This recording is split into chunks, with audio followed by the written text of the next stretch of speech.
series of linear equation. We learned first Gauss elimination method, then we focused on lean solve command, then we used inverse matrix inverse method. So let's just revise it once again, because today's problem that we are going to solve is heat transfer through cylinder, and that is this problem is solution of a linear equation. So let's just revise it what we learned in last week. So I will just write down one equation. Let's say 3a plus 4b is equal to 5, and a minus 4a minus b is equal to 10. Let's try to solve this coupled linear equation. So what I will do, I will first create a matrix of this left hand side with a and b coefficient. So first row is 3 comma 4, and second row is 1 comma minus 1. So this is my A matrix. My right hand side matrix is B matrix. My first row is 5 and second row is 10. Now to solve this, what I will do, I will write solution is equal to lean solve of A comma B, and I will run this.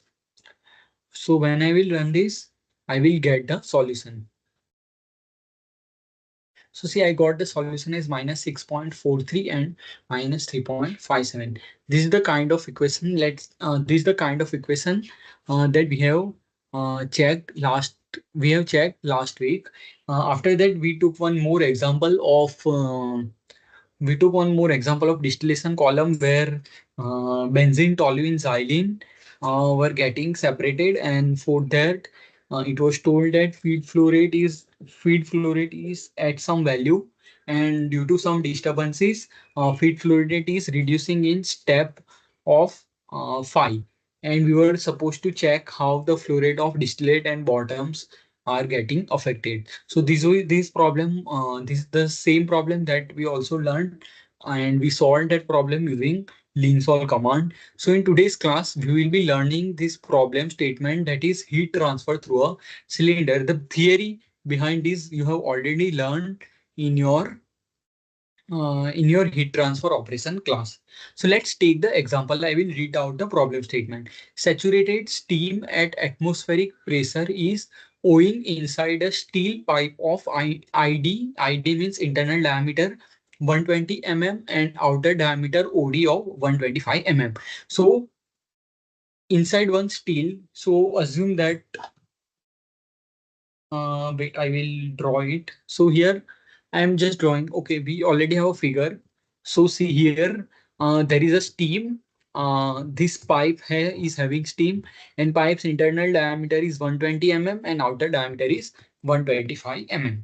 Okay, now the pipe is insulated with 40 mm of insulation on the outer side. So after 125 mm, there is one, no, outer side insulation. Yeah, so here this is insulation of 40 mm. Why do we use insulation? Insulations are generally used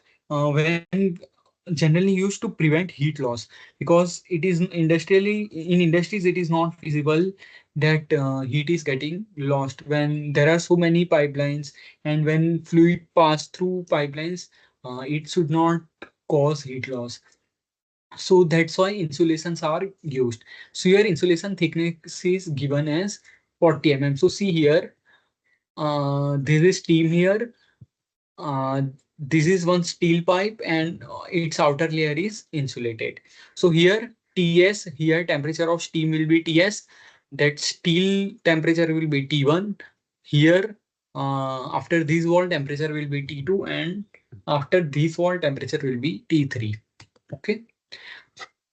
The convective heat transfer coefficients for inside the steam. Okay, where will convection happen? Convection will happen from steam here to here and from here to ambient air.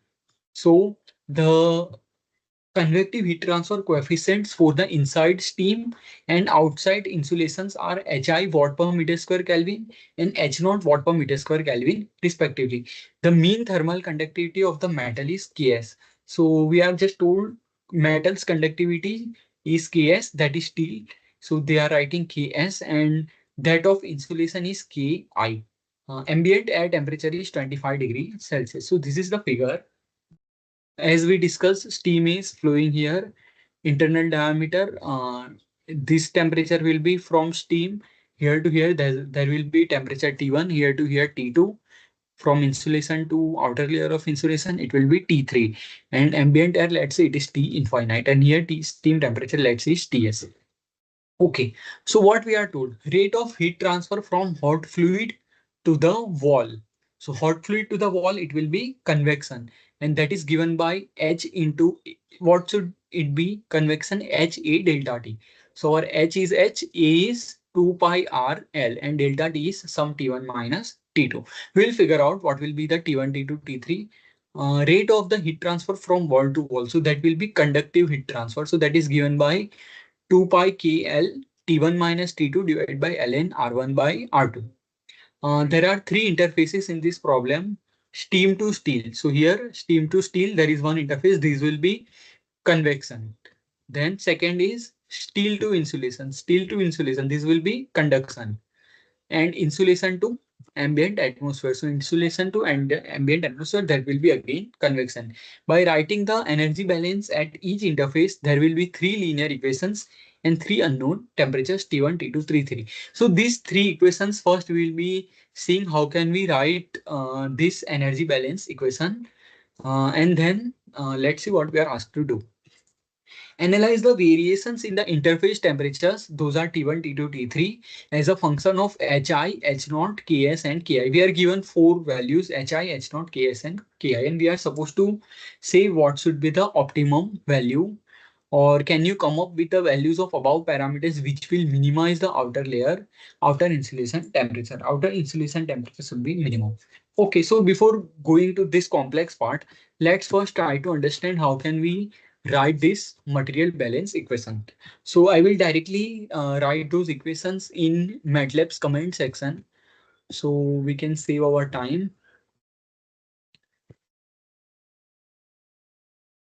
I will clear I will do clear all and CLC. Okay. Here also I will do. I just want to clear this screen. So I will just do once again clear all and CLC. Okay. So let's write down the heat balance equation. So let's first write down the diameters we have. So in problem statement, okay, diameter of internal diameter of steel pipe is 120 mm and outer diameter is 125 mm. So let's say my D1 is equal to 120 mm. So I will write it down in meters because this H and HI, H naught are in watt per meter square Kelvin. So let's write it down in meter. 120 mm is 0.12 and its unit is meter. I'm writing unit in comment section. Now, outer diameter is 125 mm. So D2 will be equal to 0.125, 0.125 and its unit is meter. Okay. And D3. What is told for D3? 40 mm of insulation on outer side. So 40 mm insulation, how can we write it? So it is 125 mm plus 40 mm insulation. So it will be on both the sides, right? If we see it here, so 40 here, 40 here. So it will be plus 80. So that will be equal to 205. Correct? 205 mm. So my D3 will be equal to 0.205 with units of meter. Okay. Now, okay. Steam temperature is not given to us, but let's assume that steam is water boils at 100 degrees Celsius. So let's take the temperature of steam at, or is it given? No, it's not given. Let's take temperature of steam Ts as equal to 373.15 because 100 degrees Celsius. So I will just add to 273.15. So that becomes 373.15 Kelvin. Okay. And ambient air temperature, I am saying it as TA. So it is already given 25 degree Celsius. So 25 degrees Celsius is 298.15 in the units of Kelvin. Okay. Now, we need hi, h naught, all values. But in problem statement, we are told to vary these values. But for now, let's take first value hi. Let's take it as 1000. Hi is equal to 1000 with units of watt per meter square Kelvin. This is my hi. My h naught is 1. Okay. So h naught is equal to 1. Okay, I should put semicolon everywhere else. What will happen? All these values will be printed, and these we don't need. Okay, h naught is 1 and its unit is also same, watt per meter square Kelvin. Okay, so let's add this here. Okay, now what is told? Ks and Ki, thermal conductivity. Ks Ks is equal to, let's take 10 first value, and Ki is equal to 1. Ks is equal to 10 and its unit is watt per meter Kelvin. Okay, so this is Ks and Ki, uh, thermal conductivity of insulation. So this is 1 watt per meter Kelvin. Okay, let's write down energy balance equation. So when I put double comments, what will happen? It will create one different section. See, so first I want to write down my equations for this first layer where it is going from steam to steel. Okay, so for steam to steel, my equation is what should be HA delta T. So H means H of, so see here, don't get confused. HI means internal and HO is of insulation. So just don't get confused here. So HI, H, A. What should be A? Area pi into D1 into L. HA into delta T. So delta T will be from steam to this temperature, Ts minus T1. Ts minus T1. And this should be equal to conduction. Correct? From T1 to T2. So what is conduction given by 2 pi K L, 2 pi K L into, from here to here it was convection. Now T1 to T2 is conduction. So T1 minus T2 divide by ln of R2 by R1. So here we are writing in terms of D2. So D2 by D1, it won't affect. So let's do one thing. Let's write first all equations, then let's understand what's happening.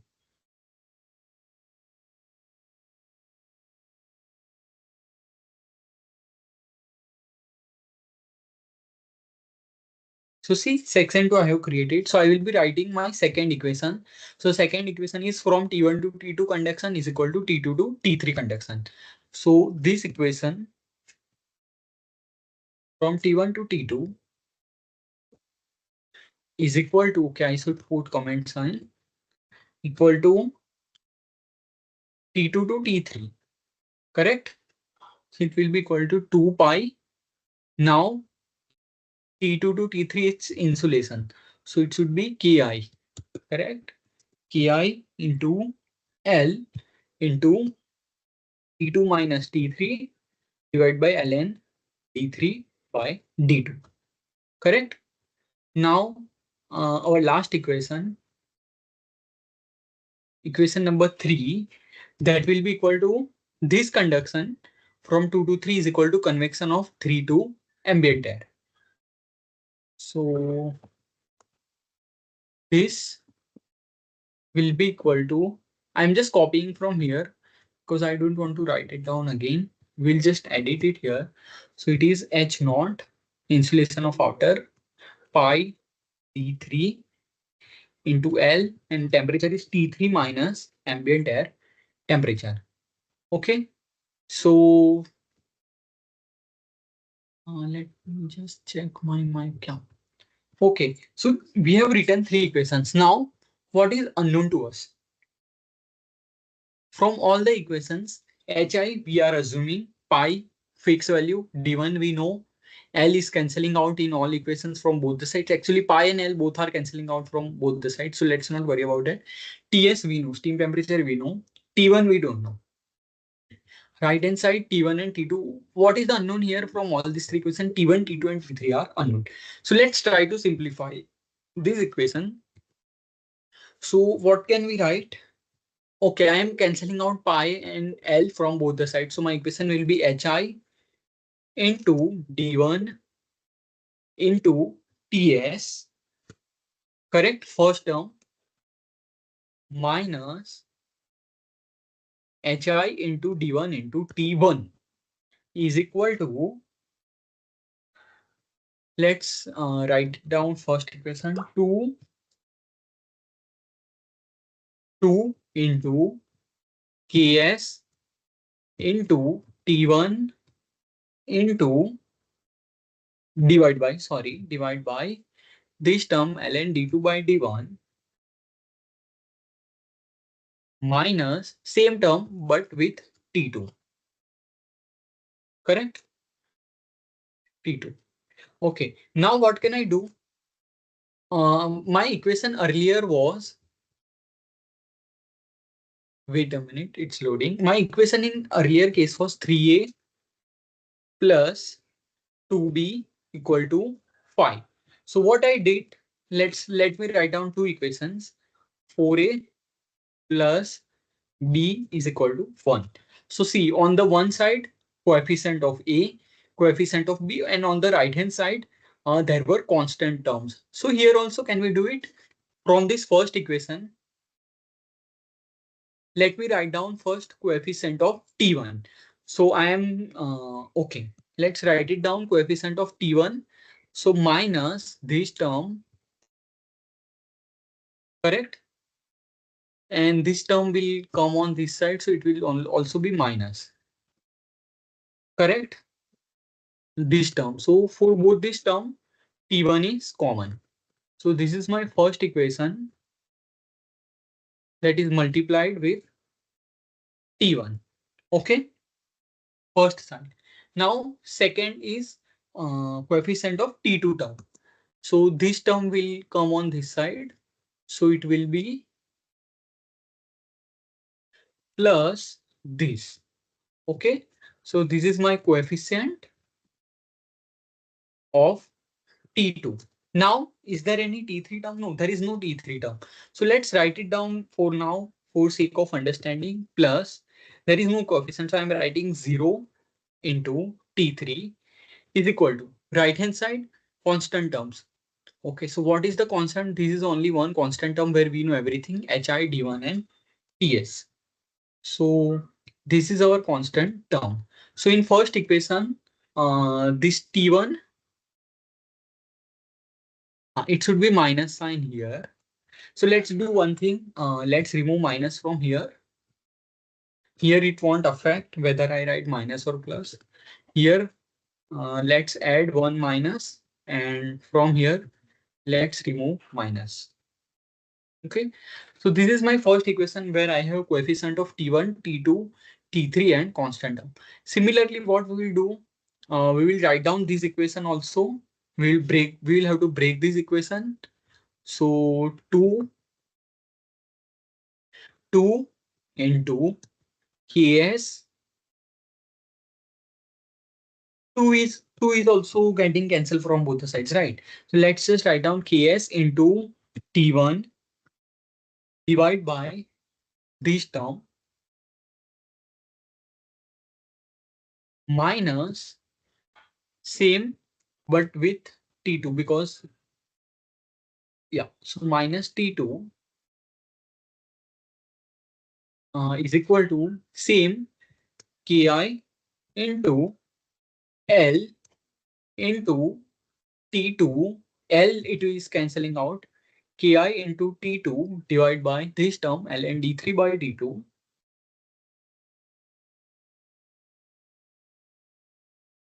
minus same term but with T3. Correct? So here it is T3. Now what we can do, like earlier case we did, let's first combine terms with T1 coefficient.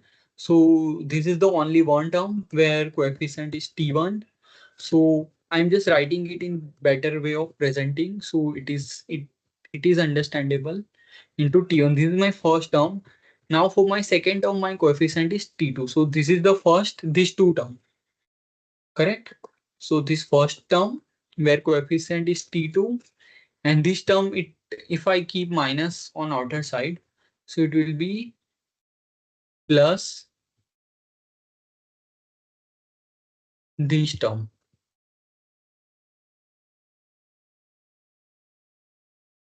Okay. And its coefficient is T2, correct? Now my coefficient of T3. T3 coefficient is there? Yes, T3 coefficient is there. So this is the term. So it will be plus of this term into T3. Into T3 is equal to right hand side. We have everything as 0.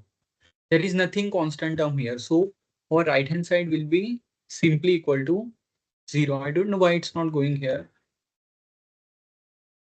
Okay, it is automatically going down, but it is understandable, right? Yeah, it's solved. Okay, so in first equation, we have coefficient of T1 and T2. In second equation, we have all coefficients T1, T2, T3. Now let's write down the third equation.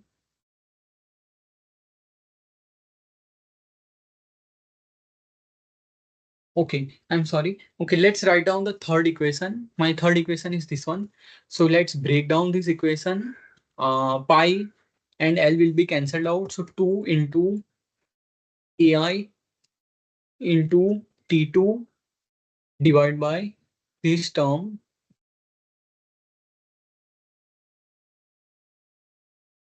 So it is the coefficient. Okay, let's first write down all equations. Minus same equation but with coefficient of T3. T3 is equal to this whole term into T3. Okay, where L is cancelled out and pi is cancelled out, and the same term minus T minus this T. Okay, now let's combine. So first equation, there is no coefficient of T1, so I will write down 0 into T1. Now for second term, coefficient of T2 plus, this is the only equation where there is T2. So this term into T2. Now T3 term. So minus this term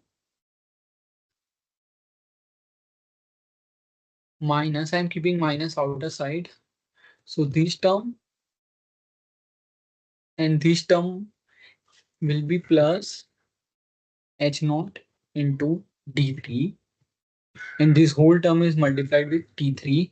Now this is equal to, do we have any constant term? Yes, we have this term minus H naught D3 TA. Okay, so it is minus H naught into D3 into TA. So we have three equations, T1, T2, T3 and 3 unknown. We can cross check our equations from here. 2K divided by ln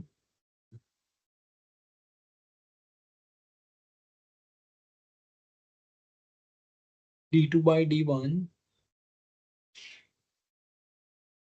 plus hr into d1. Yeah, we are getting exactly same equations. So this is how we can get this equation. Guys, just give me a minute. There is someone here.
Hello. Yes. So see, there are.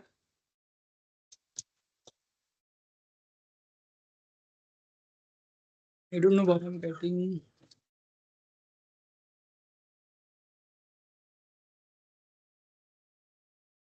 Okay. So here we have camera is on, mic is on. Yes. So see here we have three equations and three unknowns. Now we want to solve these equations. So let's write it down. Okay. So here, okay, we will have to write down three coefficients. First matrix, let's say it is A1. Okay, let's first write it down for T1, where temperature T1 is coefficient. So our matrix will be A1 is equal to this term. This term is my first. In first equation, this is the coefficient of T1. In second equation, the coefficient of T2 is this one. Coefficient of T1 is this one. Correct? And in last equation, there is no T1 term. So A3 is equal to null matrix. So I'm just writing it as 0. Now let's write down T2. And I'm calling it as B1. B1 is equal to, okay, minus this term. Correct? So this is my B1, my B2. In second equation, coefficient of T2, this huge term. Okay. And in third equation, B3 is equal to, in B3 or in third equation, my coefficient of T2 is this one. Okay. Okay. So this is done. Now I will be writing coefficient of T3. So let's say C1 is equal to, in first equation, there is no coefficient of T3. So it is 0. My second equation, coefficient of T3 is this term. Okay. So this term. And my third equation, coefficient of T3, it will be huge term. Correct? Okay. So we have three equations. Now I will be writing right hand side RHS. So let's say D1. So what is RHS in D1? So it is this value. Okay. So this D2, it was I think null. There was nothing in D2. And D3, where this term minus H naught into this thing. Okay. So one thing before proceeding ahead, in MATLAB, there is not ln, it is log. We can't write ln, we have to write log. Log, well, let's see, when I write log. So when I write log, it takes natural logarithm. So see here, natural logarithm, but when I write log 10, it takes base 10. So here we have no natural logarithm. So from all, we have to remove ln, we have to replace ln with log. Log. Okay. So now what we need to do. Okay, so this is done. Now what we need to do, we need to find a solution. So let's prepare two matrix A and B. My first matrix A is equal to coefficient of first equation. So it will be A1, B1, C1, correct? A1, B1, C1. So coefficient of T1, T2 and T3 in first equation, correct? Now let's write it down for second equation. A2, B2, C2. And similarly for third equation, it is A3, B3, C3.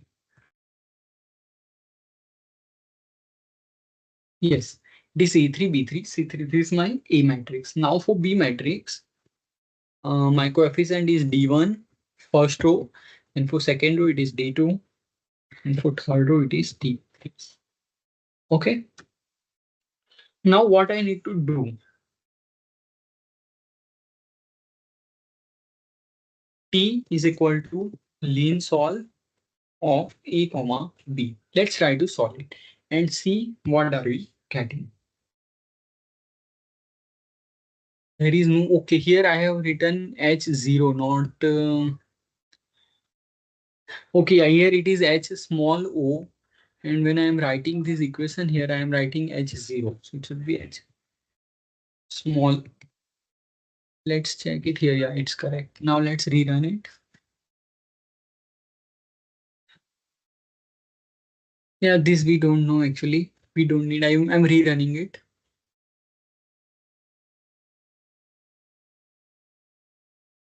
So see, I have T1, T2 and T3. T1 is highest 373. T2 is 373. Similar, T3 is 369. Not a huge gap. But now what I need to do, I have to vary my HI values. Correct? So we will have to add one loop. So let's add loop here. So I will write as 4. We will have total 4 loops, right? Because we have to vary 4 values of HI, sorry, here, HI, H naught, KS, KI. So I will write down 4 loop. 4 HI is equal to what value? 1000 to 2500. Let's say we are going in interval of 100. Then 4 H naught is equal to, it is given from 1 to 10. So let's say 1 to 10 in interval of 1. 4 K S 10 to 100 is told. So let's say from 10 to 100 in interval of 5. And 4 Ki is equal to 1 to 10. Let's say here I am going with interval of 0. But let's say here also going 1, and here also let's go in interval of 10. So we need to close first all these loop. Okay. So here it's not the way we want to write. So I will just use one smart indent. So it will fix, it will just improve the view. So where is this smart indent? See here it's okay. So we have 4 equations. Now what is told to us? Let's try to understand what is told to us. Can you come up with the values of above temperatures which will minimize the outer insulation temperature? So from these also it is visible that T3 is minimum from all these three.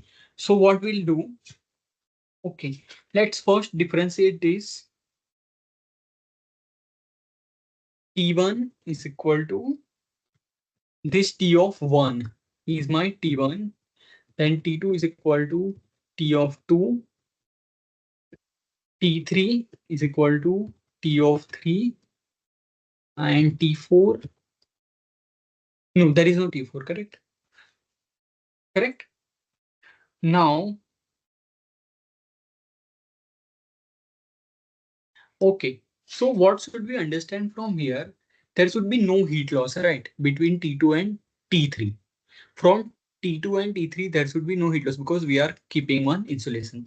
So what we can assume that, let's put one condition that if absolute value of T2 minus T3,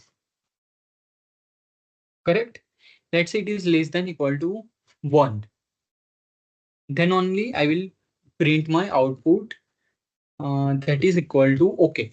So here I want to, okay, let's do one thing. Let's first run the code and see what we are getting. So when I run this code,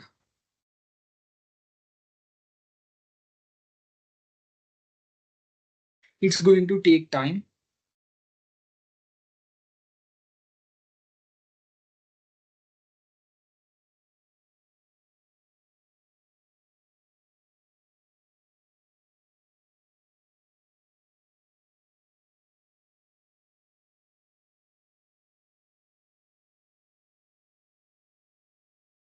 So see, we are having here every values is not getting printed. It's only printing the final values. It's not printing everything, correct? But I want everything at once. So what I will do, I want to save my output. So what I will do here, I will create one null matrix. Wait, it's not working. So here, yeah, here, laptop is getting slow. Just a minute. Here, I will create one null matrix with name output. So output is equal to my null matrix, correct?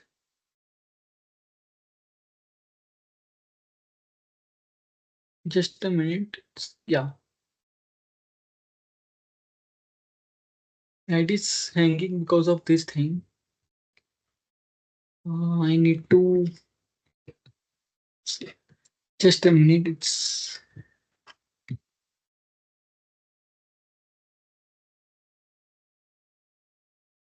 okay. Okay. So now what I will do after every value, I will print my output. So output is equal to output previous. Okay. Let's see.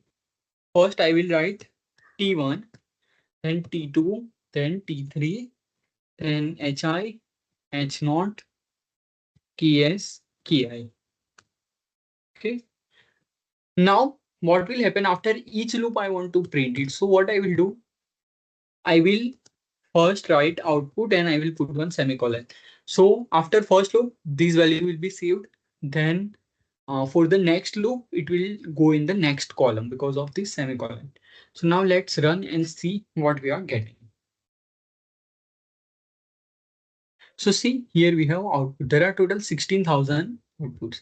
Now what we want, insulation should be such that my this difference T2 and T3 should be minimum.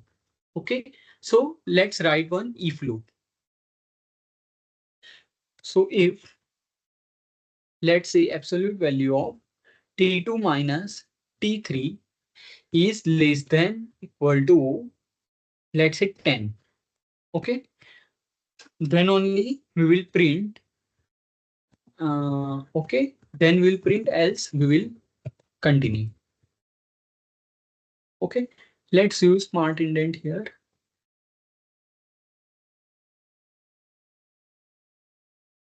Okay. Now let's run it and see how many points we are getting where T2 and T3. Okay. There is one 4 and loop missing. Yeah. After if we need to put one and that we have not added. Now it's fine. Okay. Now let's run it. So see, our output is still huge values, 14,080. So 10 is still huge value. So let's go to 10 to 5.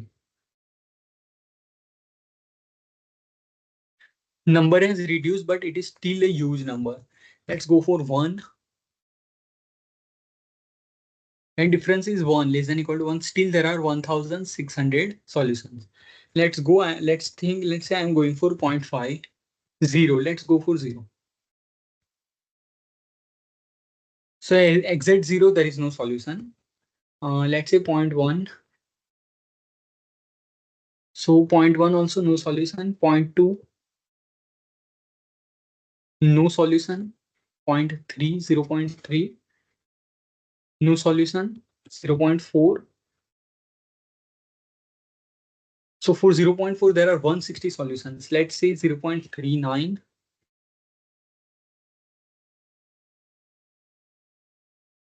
Same 160 solutions, 0.38, 160, 0.37. Okay, so my all values are getting less than 0.38. So I have 160 solutions. Now from this 160 solution, I can choose some optimal solution that is economically feasible as well as always it is feasible.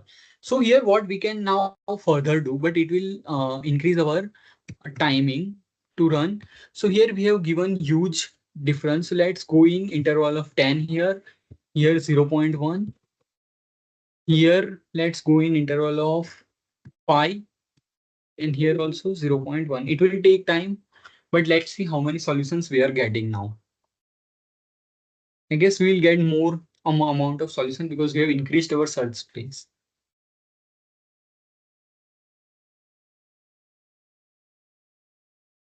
It will take time to run.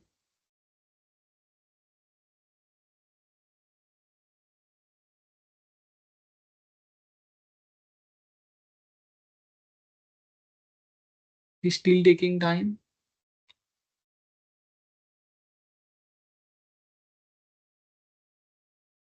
Let it run.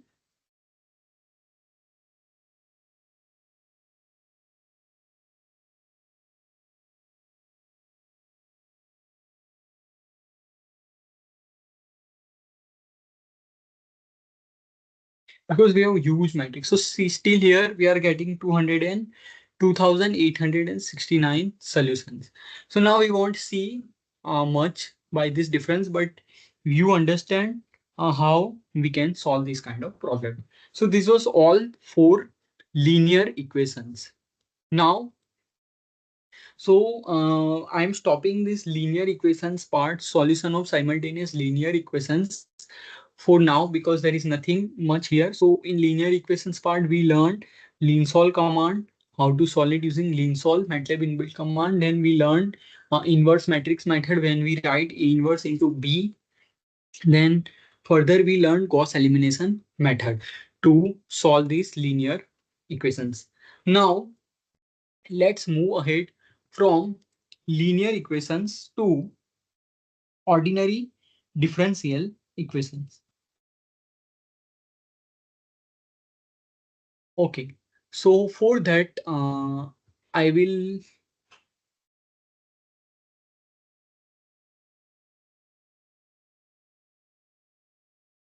yes, so for this, I will open OneNote, and for some time, for amount of some time, I will stop my camera so I can easily write down what I want to write. Okay,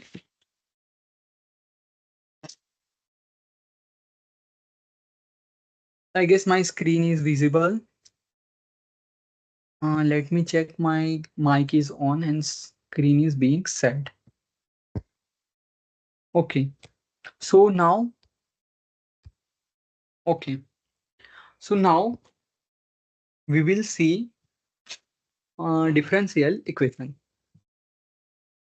So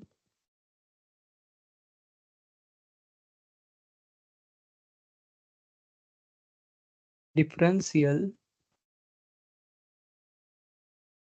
just a minute.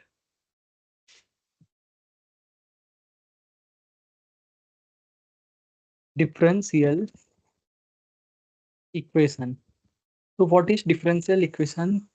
There are two types of differential equation: ordinary differential equation and partial differential equation. So differentiation with respect to single variable. So let's say dy by dx is equal to minus x by y. So differentiation is only with respect to x. So this is called ordinary differential equation. That's why I'm writing dy by dx is equal to x square plus y square. So here also differentiation is with respect to one variable only. So this is also called ordinary differential equation. Further, one more example, d square y by dx square plus y is equal to 0. So here also differentiation is with respect to one variable. So this is called ordinary differential equation. Now what is first order of order of differential equation? So order is called the order of differential equation is the order of highest order derivative in the term. So here highest order derivative is 1 only. So this is order 1. Here also same 1 and here order 2. Order is 2. Now what is degree? Degree is power of the highest order derivative. So here dy by dx power is 1. So here power is degree is 1. Here also in all cases degree is 1. Okay. Let's take this example. D square y by dx square whole square plus c into dy by dx plus ky is equal to 0. So here order is 2, and for this highest power, uh, highest order, that power is 2. So here order and degree both are is equal to 2. So these are called ordinary differential equation. What is called partial differential equation? Any equation involving partial derivation of one or more functions with respect to one or more of the independent variables. So let's say I'm writing del y del t is equal to k del y del x square. So here derivative is with respect to x and t. So it is called partial differential equation. Your heat conduction equations. Del T by del T is equal to minus Ka del square U by del x square plus, sorry, del square T by del x square, del square T by del y square plus del square T by del z square. So here temperature is varying with both temperature and coordinates x, y, z. So this is called partial differential equation. Now we will only focus as of now on ordinary differential equation. So how to solve these equations numerically? So we'll start with Euler's method. So first is Euler's method. Okay. So Euler's method. How can we derive Euler's method? So it is from what is this called? Central function. Central mean value theorem. So mean value theorem says that if a function is continuous and differentiable between 2 points x1 y1 and x2 y2 on the function, then the slope of the line joining these 2 points is equal to derivative of the function at one another point, let's say c. So derivative at point c is equal to y of x2 minus y of x1 divided by x2 minus x1. Okay, x1. So what I will write here, let's say c is x1 and h is x2 minus x1. So I can write y of x2 minus y of x1 is equal to h into y prime of x1, and this y prime of x1 I am telling it as f of x1 comma y1. y of x2 minus y of x1 is this. So y of x2 is equal to h into, sorry, y of x2 is equal to y of x1 plus h into f of x1 comma y1. For simplification I can write y2 is equal to y1 plus h into f of x1 comma y1. This is nothing but my equation for Euler's method. I hope this is clear to everyone.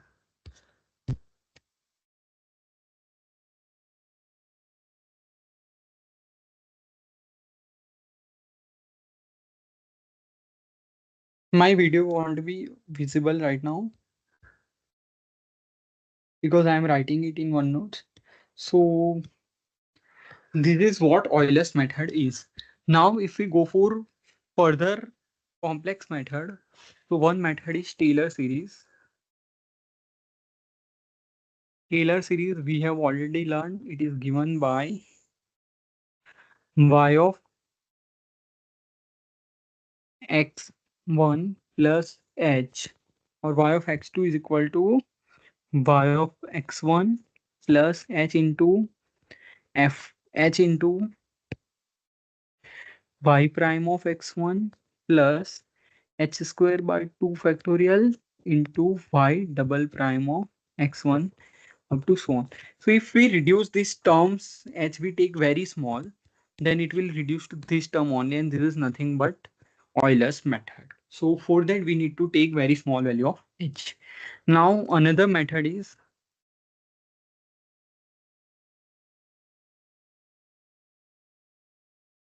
RK method. So RK methods are of two type, order 2 and order 4 method. So in order 2 method, we write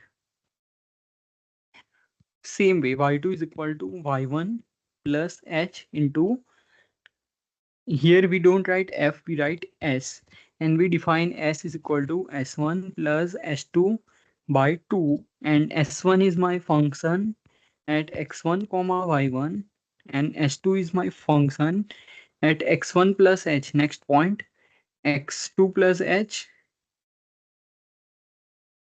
and x1 plus h and y1 plus h. So x2, no, sorry, h1 plus x1 plus h and y1 plus s1 into h. At this point, we are finding derivative.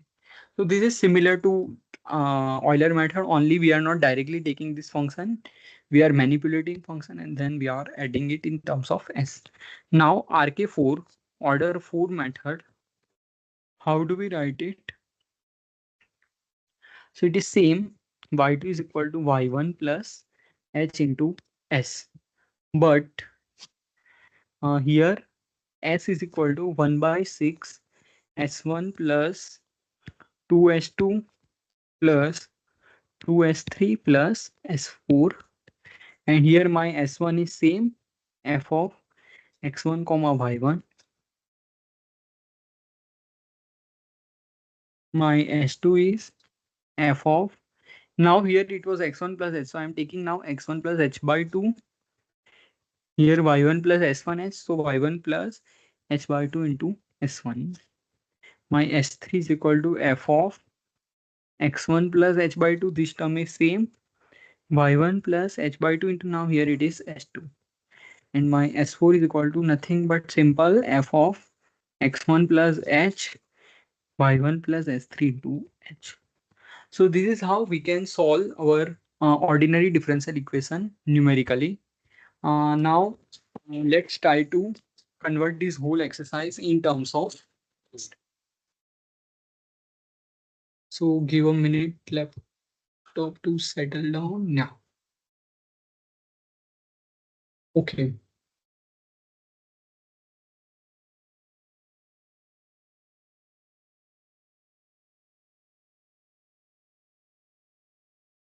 Okay, so this is not yet.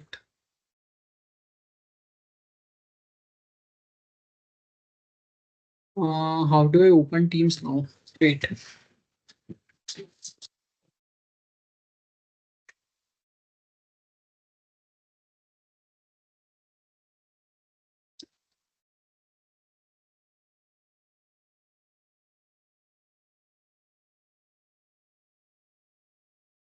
Okay. So now here, right now I'm at Teams. I will have to open my MATLAB. I don't know why it's not getting. Just a minute.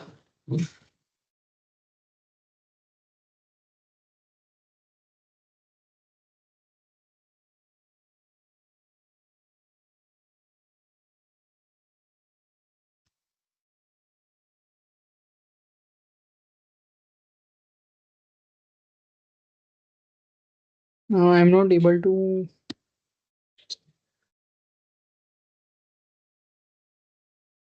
I'm not able to start anything. Just give me a minute. Uh,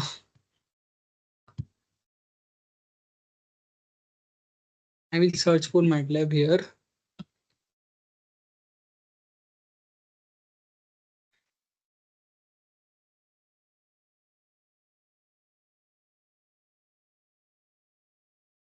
And I will open again my presentation from here.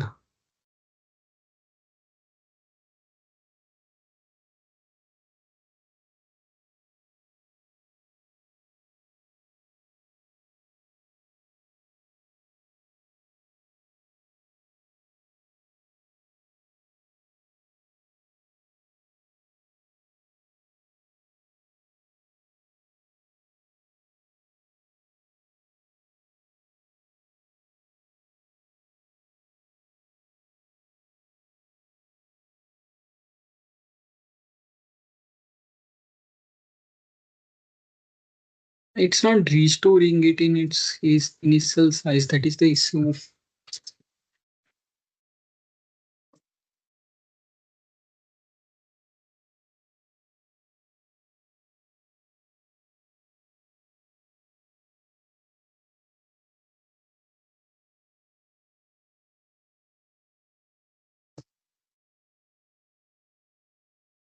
Okay, let's start our walk because this is not working in this way.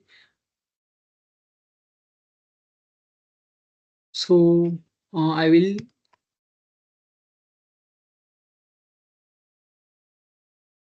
yeah, see MATLAB is here.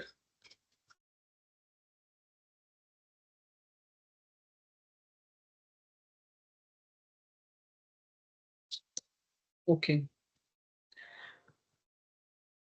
Okay, I don't know why it's not working out. But let's start. Let's write down the code for this these methods. So let's first start with Euler method. Let's see the example problem that I'm taking is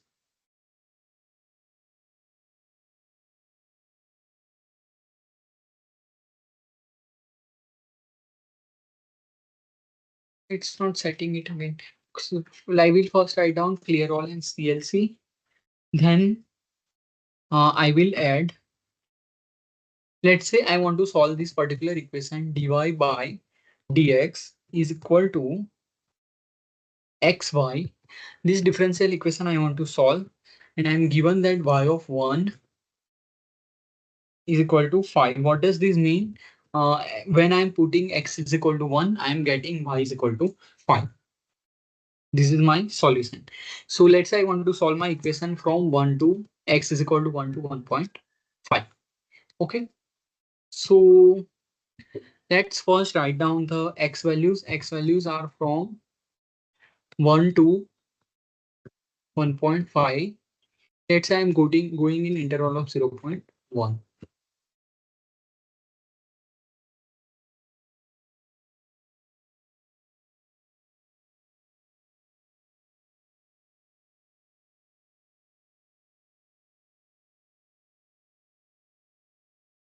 Okay, let's say I'm going from 0.1 to 1 to 1.5. So here my h will be equal to 0.1. But let's say I'm not counting h. I'm not directly writing h. I'm counting h. That is equal to x of 2 minus x of 1. This will be my h. Correct? And my y of 1 is equal to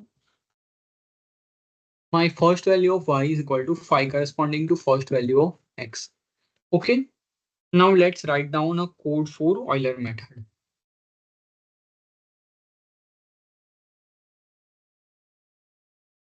Euler method.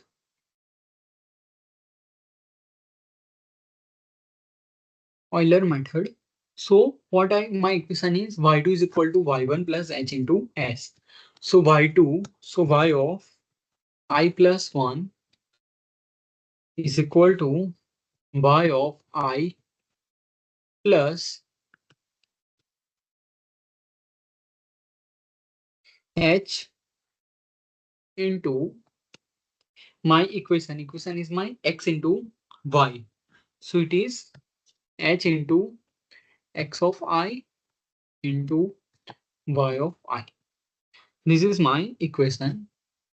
So I will run my loop for I is equal to 1 to last value of x. So that is length of x. I will run this. So I should get my solution. And I will say my solution y is equal to, I'm seeing this y as y of Euler. Let's try to run this.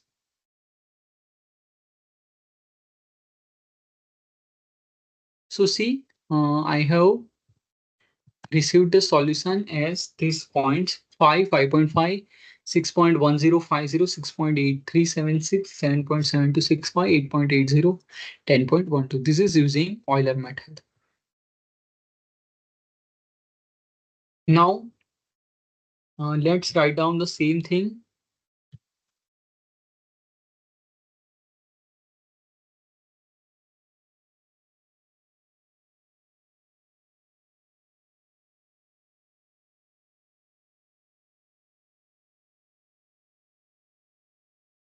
Just a minute. This is not.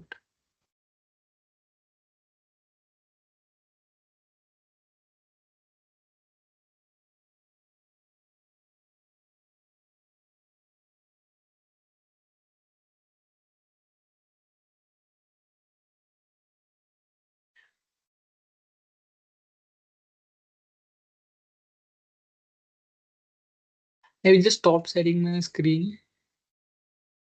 Give me a minute.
Yeah.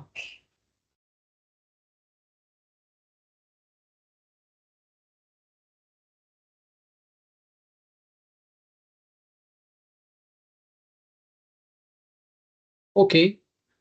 So I will rewrite that part.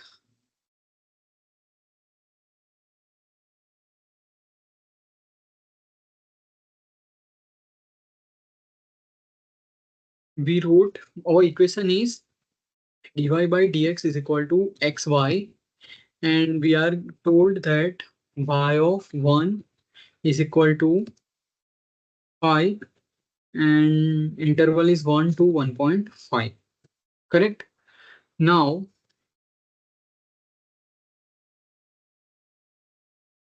my screen is visible now. Now, okay, so let's solve this first using Euler's method. I'm re-showing it 1 to 0.1 to 1.5. This is my y. X, my h will be second value of x minus first value of x, and my y of 1 is equal to 5. Correct? Now, let's first solve it using Euler method. So Euler method says that y of I plus 1 is equal to y of I plus h into f of x. So x of I into y of I. Okay. So for I is equal to 1 to length, for I is equal to 1 to length of x. This is the equation, and I will put one and here, and I will say my y Euler is equal to y. So this is my solution. So let's run this code.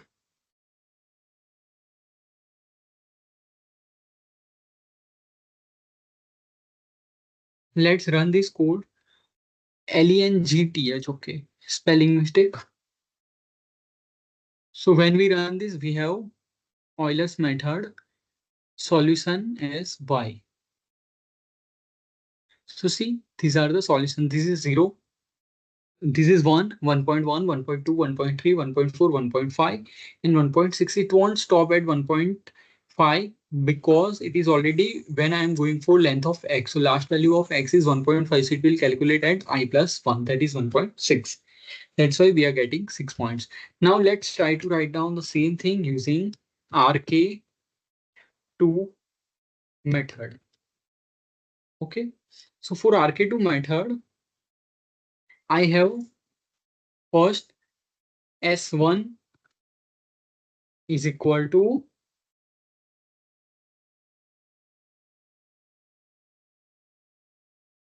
correct? This is my S1.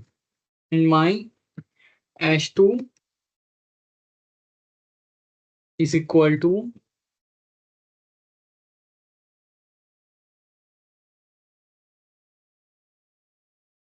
Xi plus H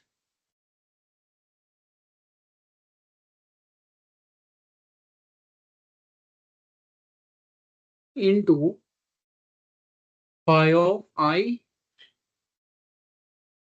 plus S1 of I into H. Okay. So this is my S2 term. Now my S is equal to this S1 plus S2 whole term divided by 2. This is my S. And I write y I plus 1 same, this same term,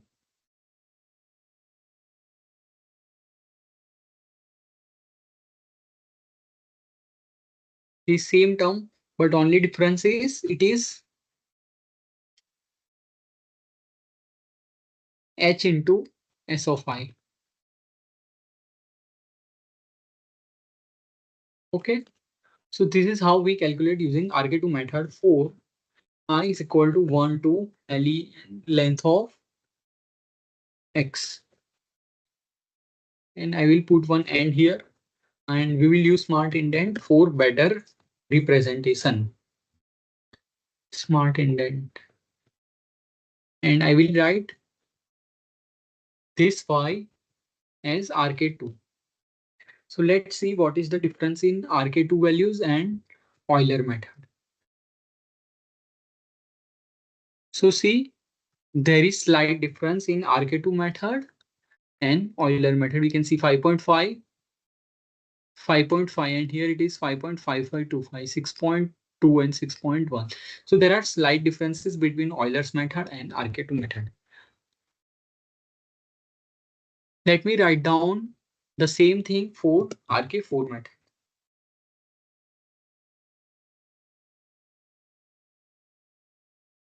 So for RK4 method also, it is the same thing, correct? But only we have 4 terms, S1, S2, S3 and S4. My S1 is same. Here for my S2, it is H by 2 and S1, S1 by 2. S1 into H by 2, correct? Now my second term, third term, S3 of I is equal to same. Here it is S2 of I. And my fourth term is nothing but this term.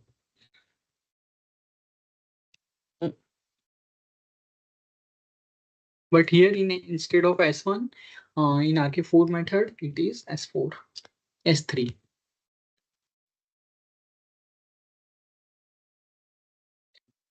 Okay. And this equation we'll have to modify 2 into S2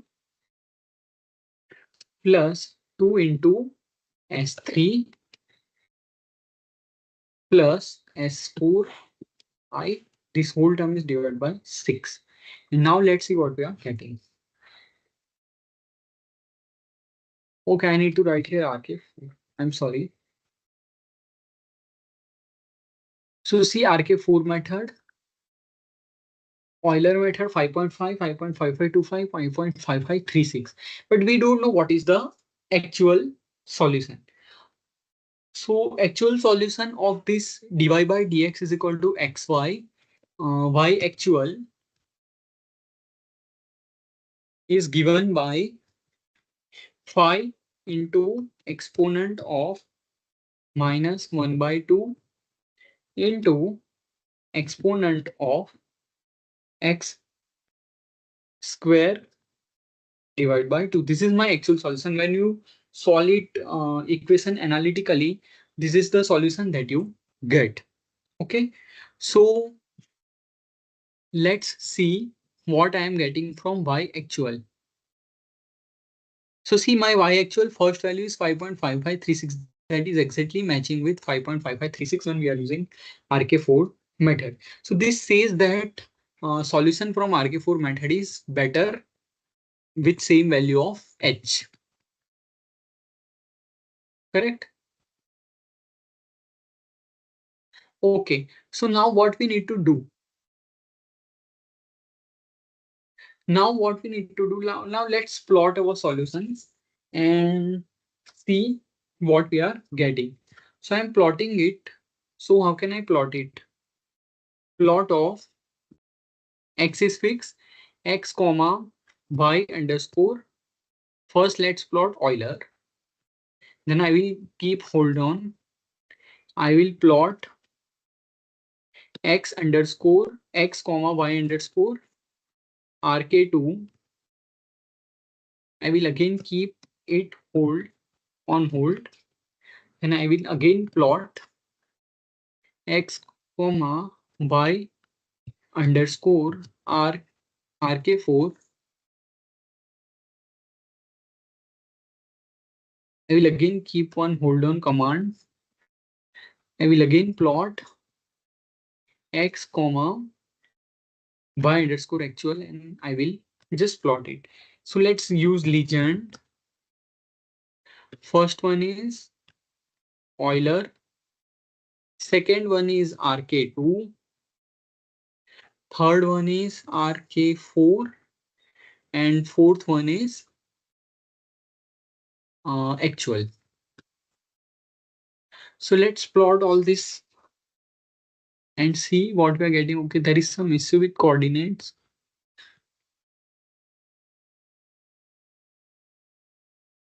Okay, so what we can do here, it is y is getting one more value. So let's do length of x minus 1. So it won't take last value. Okay, now we won't face this issue.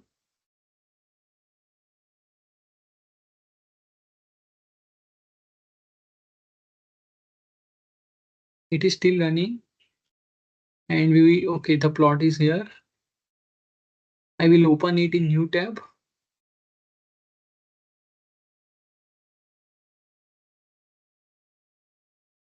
So see, this is Euler method.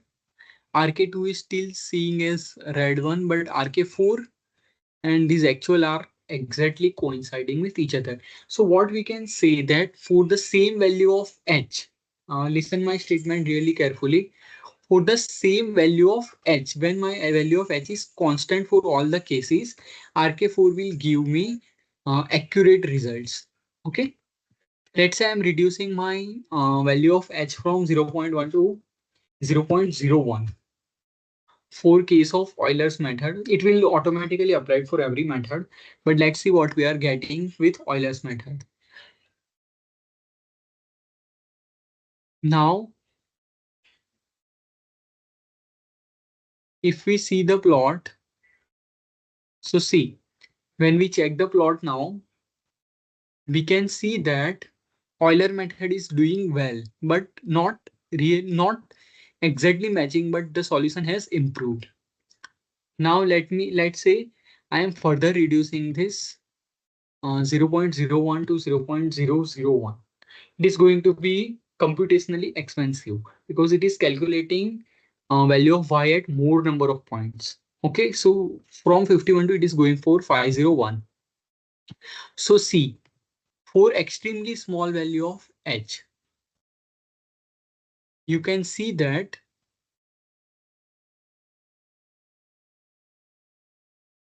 see it is exactly matching with actual solution.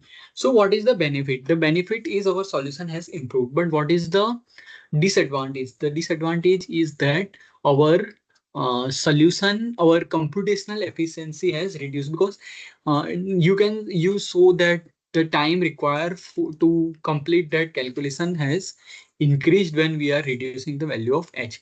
So what can we conclude from here? RK4 method is excellent even for small values of h. And if we want to use our Euler method or RK2 method, we need to really go for less values of h, and this can increase our computational load.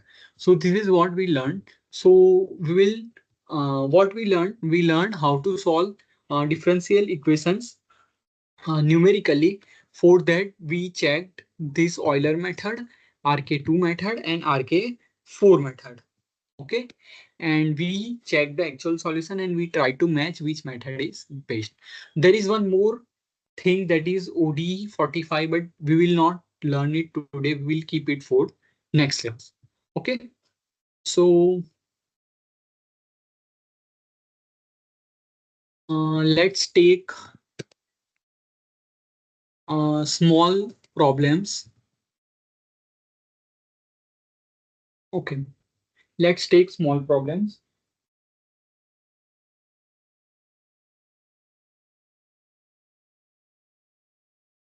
So we will go for multiple choice questions. These may help you in solving your assignments. So these two problem, first problem is series reactions using continuous third tank reactor and CSTR in series. These two problem we will take in the next week's lecture, where we will learn how we can solve these differential coupled differential equations using OD45. Or in today's this problem only, these MCQ questions only, we will see how we can solve using OD45. Okay, so this is the first question. The simplest approach to approximate first derivative of a function f of x is using the definition of a derivative as f prime of x is equal to limit h tends to 0 f of x plus h minus f of x divided by h. Consider f of x whose tabulated values are given. What is the value of h in this case? So for x is equal to 1, f of x is 1. For x is equal to 2, f of x is 4. For x is equal to 3, f of x is 6, f x is equal to 4, f of x is 8. And what is h? H is x2 minus x1. So for this case, we can see that x2 is 2, x1 is 1. So 2 minus 1 is 1. So my value of h is 1. Okay. So what kind of function it will be? For x is equal to 1, it is 1. X is equal to 2, it is 4, 3, 6, 4, 8. Okay. Let it be.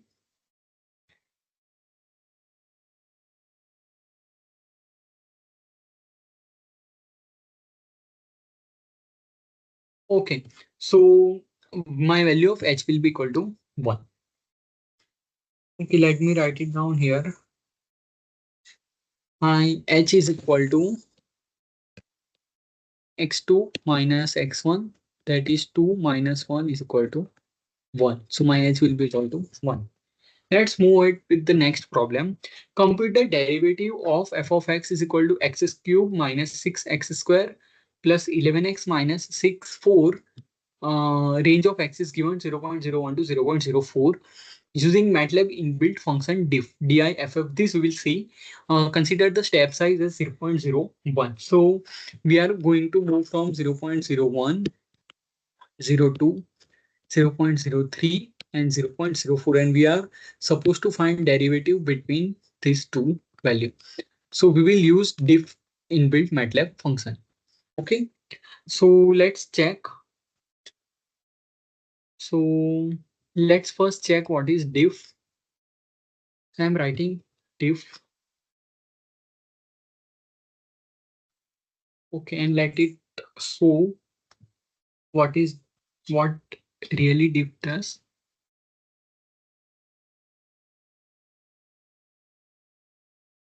Diff is difference. So see, when I write difference of x, so 1, 1, 2, 3. So 1 minus 1 is 0, 2 minus 1 is 1, 3 minus 2 is 1. So I am supposed to find difference between 0.03 and 0.04. So what I have to do, I have to find first the derivative. Correct?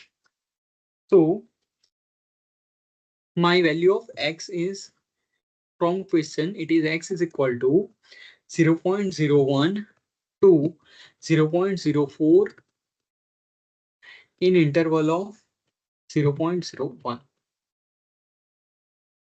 and my h is equal to 0.01. Now my function f is equal to, what is function told to us in problem statement? X cube minus 6x square plus 11x minus 6. So it is x cube. I will put dot because it is scalar operation. X cube minus 6 into x square, sorry here,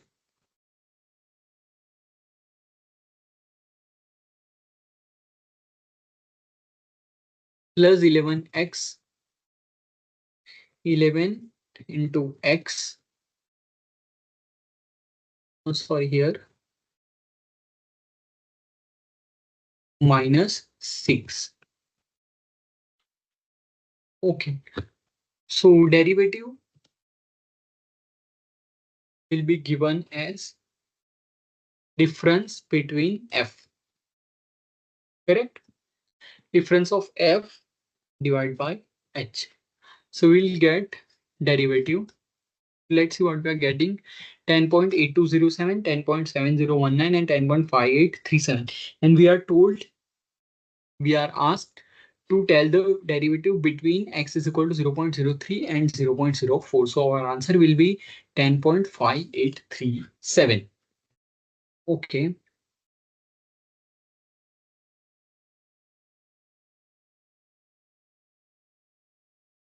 Okay. Moving ahead with the next problem. Compute the integral of x square plus 3 dx using the trapezy inbuilt function in MATLAB. Give your answer rounded to the nearest integer. Consider x is equal to 0, 0.5, 1, 1.5, and 2. This code, how we can write our own code to find integration using trapezoidal rule. This we will see in next class. But let's try to solve this problem using trapezy function today. Okay, so let's search how it works. Trapezy. So trapezy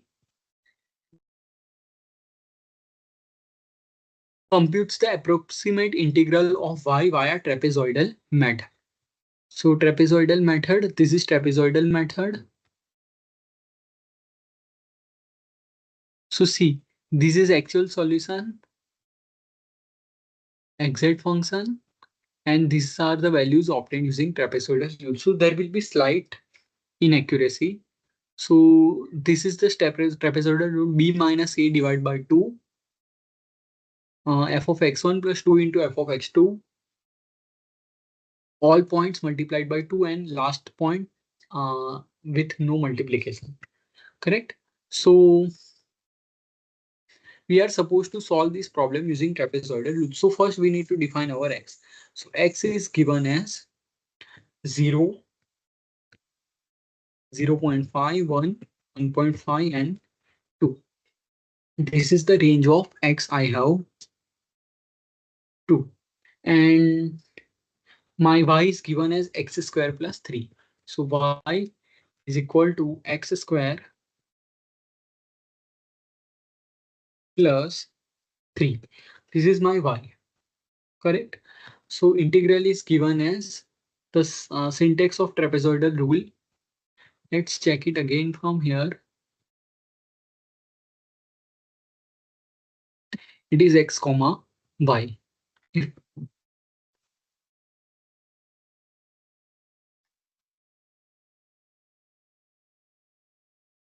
x comma y. Okay, let's see what is the value of integration that we are getting. We are getting the value of integration is at 8.75. Okay, let's see what is the actual value of integration.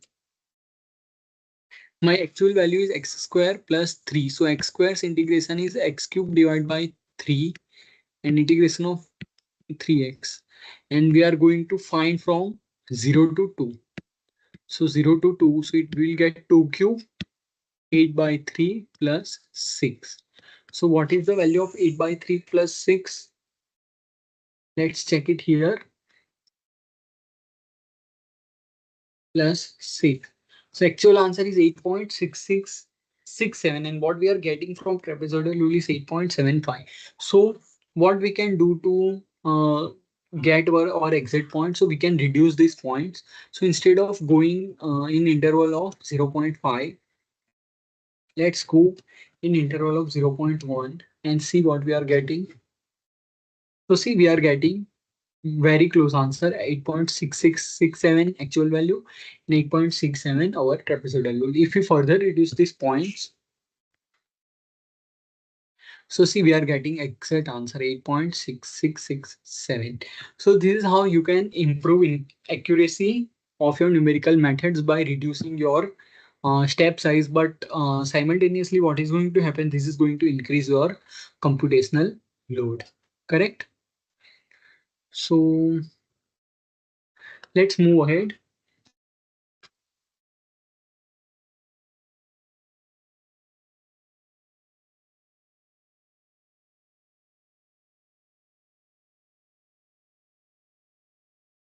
Okay. So let's move ahead with the next problem. Question 4. Identify the correct statements. The order of an ordinary differential equation is the order of the highest derivative in the equation. This we checked, right? This statement is correct. Order of the highest derivative is called order of the ordinary differential equation. So this statement is correct.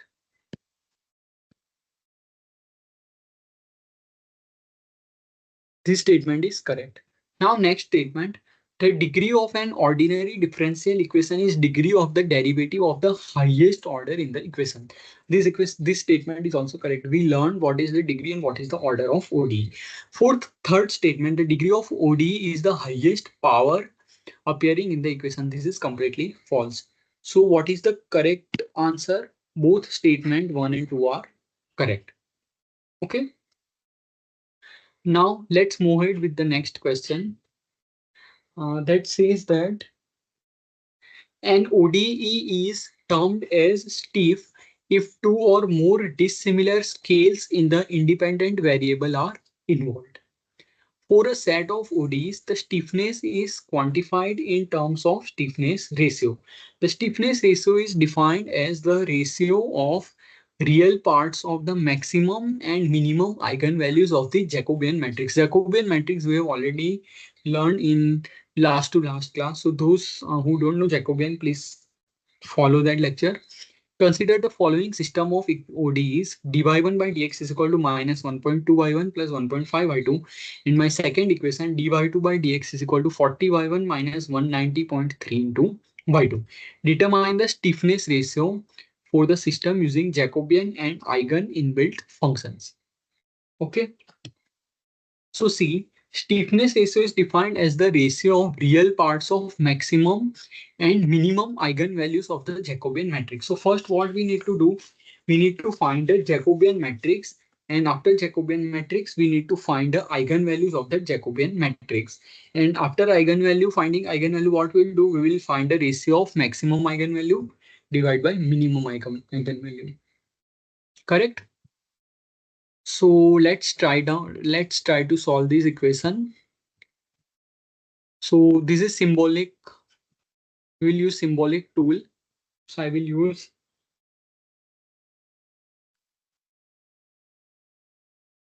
y1. We have two y1 and y2. Correct? We have y1 and y2. So my first equation f1 is equal to minus 1.2 into y1 plus 1.5. Sorry, 1.5 into y2. So this is my first equation.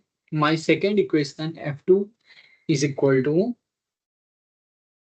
40 y1 minus 190.3 y2 into y1 minus 190.3 into y2. So I have written down two equations f1 and f2. Now I will write it down. F is equal to f1, my first equation, semicolon, F2. Now what I need to do first, I need to find the Jacobian of my F. And with respect to my two variables, y1 and y2. So I will write, let's say M is equal to Jacobian of which matrix? F matrix, and Jacobian with respect to y1 and y2. So what I am having right now, I am having Jacobian matrix. Okay, let's try to run till here and see what we are getting.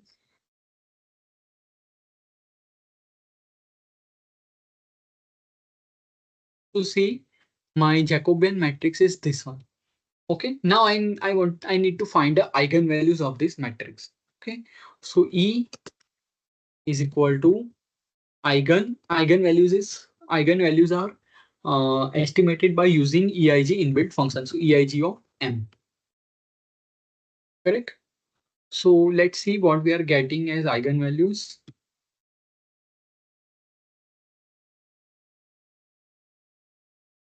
So see, these are my two eigenvalues. Really a weird number. I'm sorry, just a minute.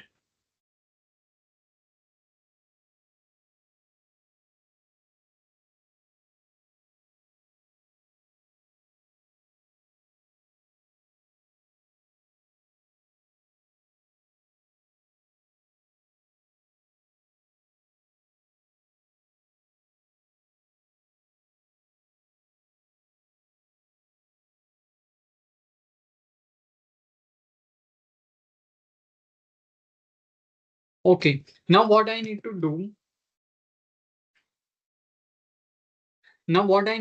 I need to find a ratio of maximum to minimum eigenvalue. So I will write down as stiffness ratio is equal to maximum of EIG. Let's read it down again. Real parts of maximum and minimum eigenvalues. So maximum divided by minimum. Okay. So let's see. Okay, no. It should be E.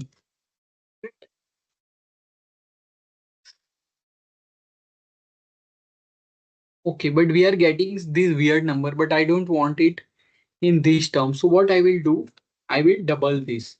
Double is a format. I'm not doubling it actually, but double is a format. So let me stop it here and see what is the value of E that I'm getting. So see, it is minus 190.6168 and minus 0.8832. So now it will give me in correct answer. So my stiffness ratio is 0.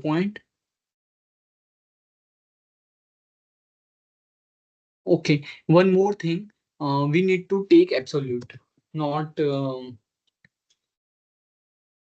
not this actual value. We need to take absolute value because it's a ratio. We need to take absolute of both. Now let's see. So my stiffness ratio is coming out to be 215.8158. Okay. So this is how we can calculate stiffness ratio. Okay, now let's move ahead with the next question. The initial condition is y of 0 is equal to 0.01. Integrate up to x is equal to 0.8 and report the value of y of 0.8. Truncate the answer to the two decimal places. And my equation is dy by dx plus xy divided by 1 minus x square is equal to x into square root of y. So let's learn here. Let's try to solve this problem using ODE23 function. So let's see what is the format of ODE23.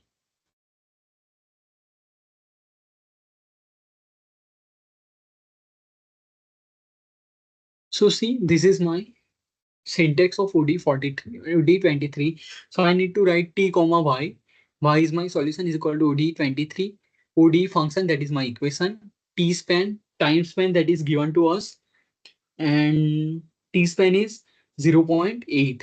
So 0 to 0.8 and y0 is given to us as 0.01. Okay. So this is how we can uh, write it down. So let's write it down our own system. So let's say y0 is equal to 0.01. It is given in the question. then x span is equal to 0, 0.8. Correct? And my solution is given as t sol, comma y solution is equal to ODE 23. What is the syntax? ODE 23 at the rate at the rate my function t span and y0. So at the rate I will call ODE. So I will write down that function at the rate ODE1. Let it say ODE1. My x span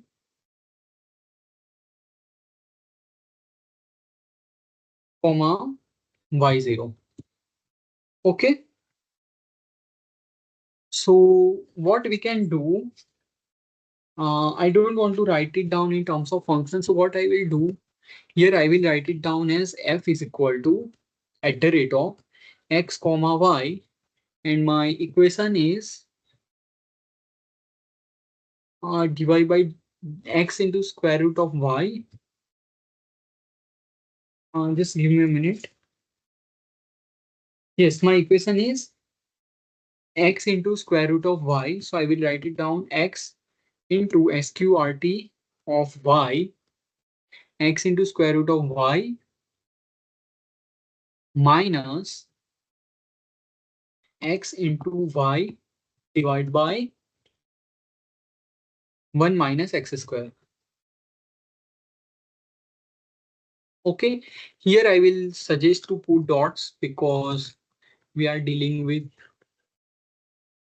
So now let's check what we are getting. Oh, yeah, here it is f, not OD1.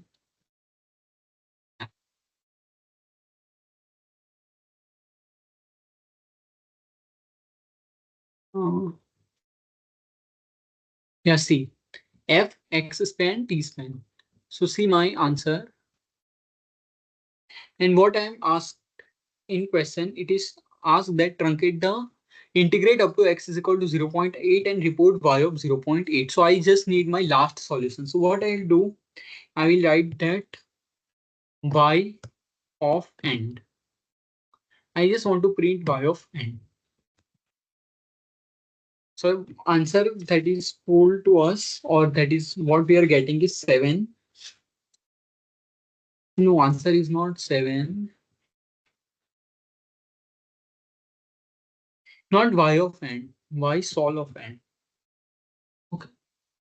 0.0465. This solution we need to print. So that is coming out as 0.0465. So this is a really simple way. Let's say if I am solving this equation using ODE 23. So what I will write, okay, let me do it in new space. So I will write down my, these things will be remaining same. Correct?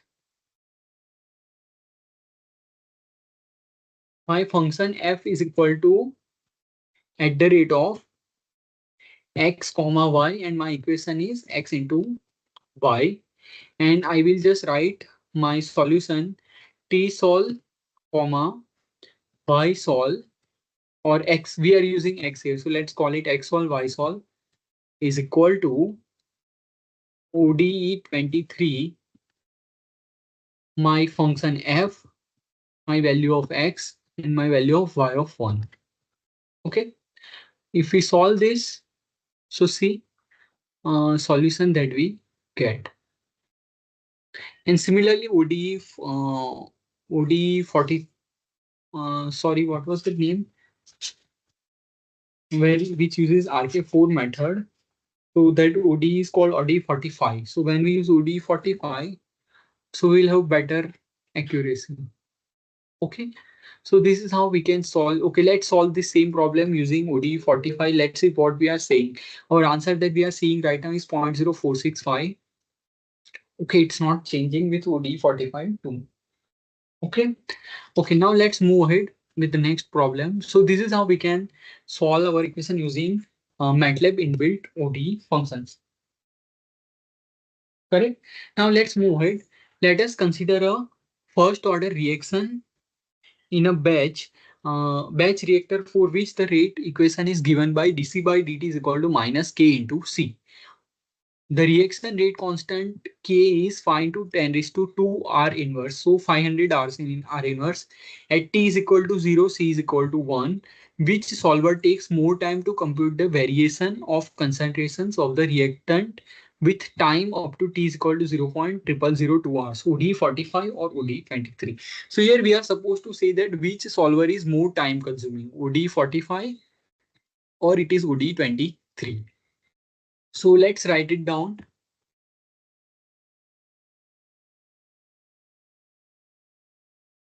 Okay, let's write down our equation. First, let's do clear all CLC. Okay, our we are told that C0 is equal to 1 and my T span is equal to 0, comma 0.002. Correct? 0.00 triple zero two, not double zero, triple zero two. Okay, so now I will write down my equation, right? T sol, comma y sol is equal to OD45. Okay, here I need to write down my function. So I will write f is equal to, what is my function? My function is minus k into c. So minus 500 into c. So my function is equal to at the rate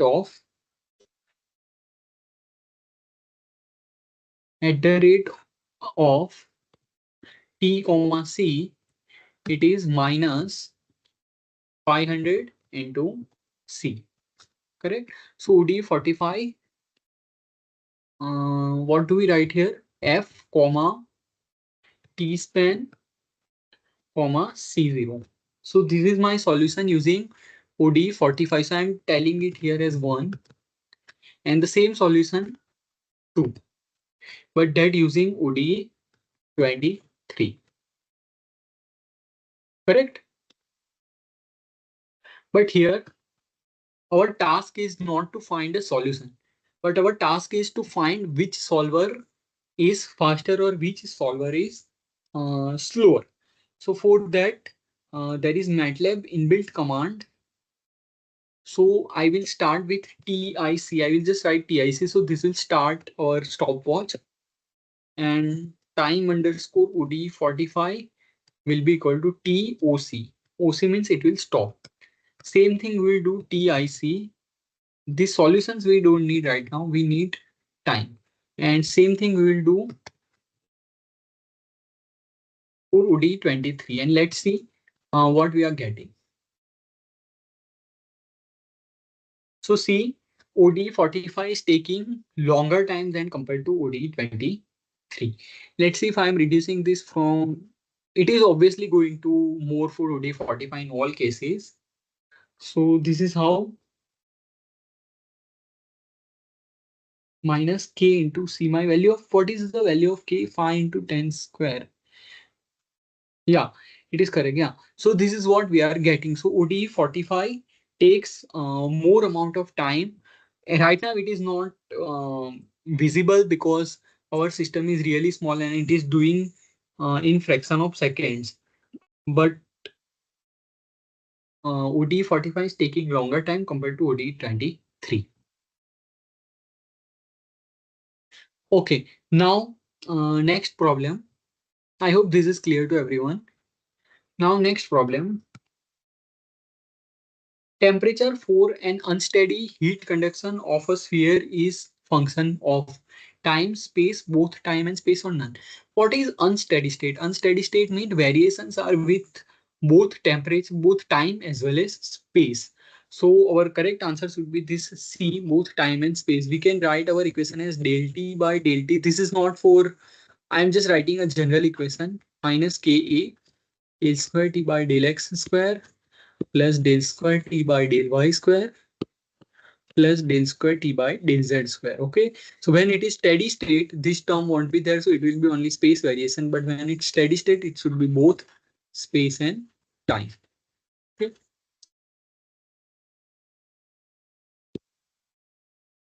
Okay. So this was our 8th question. Let's move ahead. The OD45 takes the function as, it takes the function as string argument. when we are dealing with our DIFF function, it takes as simple argument. So our answer is B, stiff argument. Now let's move ahead with question 10. Which of the following gives an indication of the ratio of conductive resistance to convective resistance? So what is my conductive resistance? Conductive resistance is given by L by Ka, and same, but in terms of convection, convective resistance is given by 1 divided by Ha. So ratio of conductive resistance to convective resistance, L by Ka divided by 1 by Ha, that is equal to H into L by K. So this is nothing but Biot number. So our correct answer is Biot number. But let's see about other numbers. So Nusselt number, what is Nusselt number? Nusselt number is convective convective heat transfer divided by conductive heat transfer. So convective heat transfer is HA delta T, and conductive heat transfer is Ka delta T by L. So my answer is here H L by K of fluid. That is my this Nusselt number.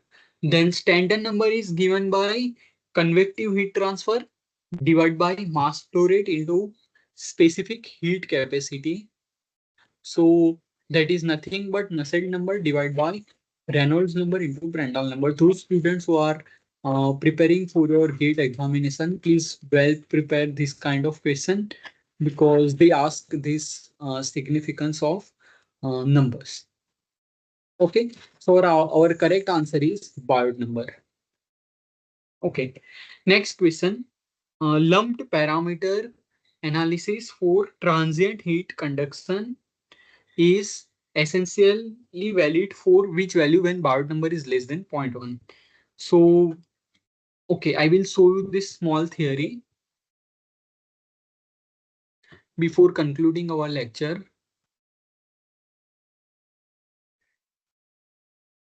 So I will open my notes only. I have written them.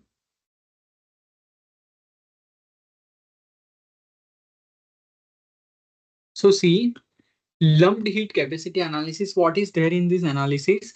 Consider a small metal casting of volume V, density rho, and specific heat C at temperature T naught, which is suddenly immersed in a large quantity of fluid at T is equal to T infinite. Since the thermal conductivity of metal is very high, it is reasonable to assume that there is no temperature gradient within the metal. So it is considered steady state within the metal, with means there is no gradient temperature in metal. The energy balance over a small interval dt. So when we solve this energy balance equation, that is minus mcp dt is equal to hat minus t infinite, we get this number t minus t infinity divided by t naught minus t infinity is equal to minus hat divided by rho v c. That is nothing but Biot number into Fourier number.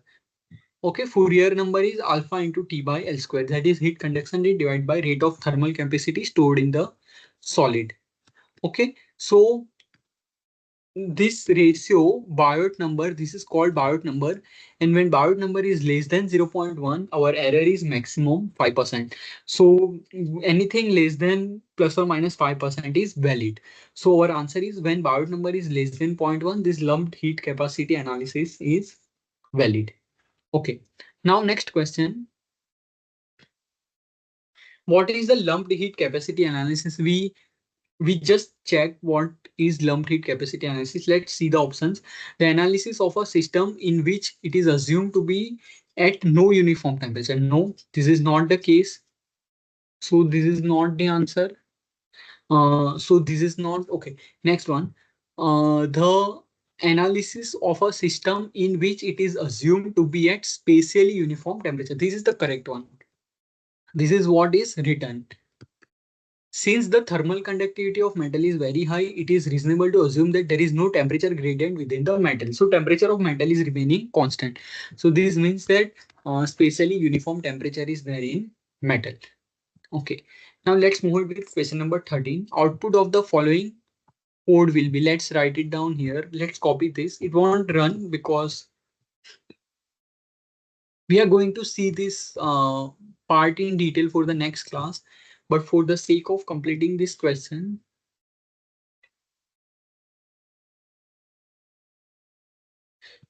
it won't identify the variable y. So I need to write it here, I guess, y comma t. No, it is not. This syntax is not correct. Okay. So here we should, our answer is error. Okay. Our next question. A sphere, a cube, and a disk having same material and volume are heated to 900 Kelvin and left in air. So this is nothing but a problem of transient heat conduction. This lumped heat capacity analysis problem. These questions are also asked in GATE based on this lumped heat capacity analysis. So left in air, which of the following has the lowest cooling rate? So cooling rate will depend on this characteristic length, that is volume by area. For cube, volume is L cube divided by area 6L square. So it is L by 6. Disk, let's assume that it is cylindrical. So volume is pi r square h and area is 2 pi r h. Let's say r is equal to h is equal to L. So my this term is L cube divided by 2L square. So it is L by 2. And sphere, volume is 4 by 3 pi r cube. Let's say it is L cube and area is 4 pi r square L square. So it is L by 3. So this ratio is minimum for cube. So we can say that cube has the lowest cooling rate. Now next question. A beaker filled with hot water in a room cools from 70 to 65 in T1 minutes, 65 to 60 in T2 minutes, and 60 to 64, 60 to 55 in T3 minutes. Then what is the actual case? So if we see this equation, T minus T infinity divided by T naught minus T infinity is equal to exponent of minus H E T divided by rho V Cp. So my T in first case is 65. Let's say ambient temperature is 25 divided by T naught is 65 minus, sorry, T naught initial temperature, that is 70 minus 25 is equal to proportional to exponent of minus T. Okay, so this number is 40 divided by 45 is equal to exponent of minus T. So T will be equal to ln of minus T will be equal to ln of. Okay, so this is one value. For the second value, it is 65 to 60. So 65 to 60. So my this value will be 60 minus 25 divided by 65 minus 25 equal to exponent of minus T. So here it is 35 divided by 40 T. So T2 will be equal to ln of 40 divided by 35. So here if we see, this value turns out to be, I have written that 0.117 and this value turns out to be 0.13. So we say that this is the correct answer, T1. So what we say that when we are cooling from 70 to 65, it will easily get cooled. But when it is going from 65 to 60, 60 to 55, it is going to take long amount of time. Okay, so our answer will be C. So this is all for today's lecture. So in today's lecture, what we check, we first uh, saw that heat transfer through cylinder. So for that we wrote heat balance equations and we solved those heat balance equations using lean solve command. After that, what we checked, we did numerical uh, ordinary differential equations numerical solution. using Euler method. We first saw the theory how we can derive Euler methods equation. Then we checked RK2 methods, and then we checked RK4 methods. Okay. And then we saw the actual solution, and what we concluded that for the same value of h, RK4 methods give the accurate or answer closest to the actual system. But when we reduce the step size, Euler method is also giving accurate result. But what is the cost when we reduce the cost size? When we reduce the step size, our simulation time or our computational efficiency, we require more amount of time to solve the differential equation. So this is what we learned from today's class. After that, we took this small multiple choice questions when we learned this transient heat, this lumped heat capacity analysis part. Then we learned OD23 and OD45 solver. And we learned that OD45 solver consumes more amount of time compared to OD23 solver. Okay, so this is what is to for today's lecture. In next week's lecture, what we are going to see these two problem. First is series reactions, A is to B is to C, and the second problem that we are going to see is CSTRs in series. So two CSTR is so two continuous stirred tank reactors are kept in series, and we are going to see how concentration is varying in this case. So this is all for today's lecture from my side. If anyone who is seeing these videos on YouTube, if anyone is having any query regarding to anything, please feel free to write me an email on using on this email ID. So that's all for today's lecture. So thank you everyone. We'll meet next week.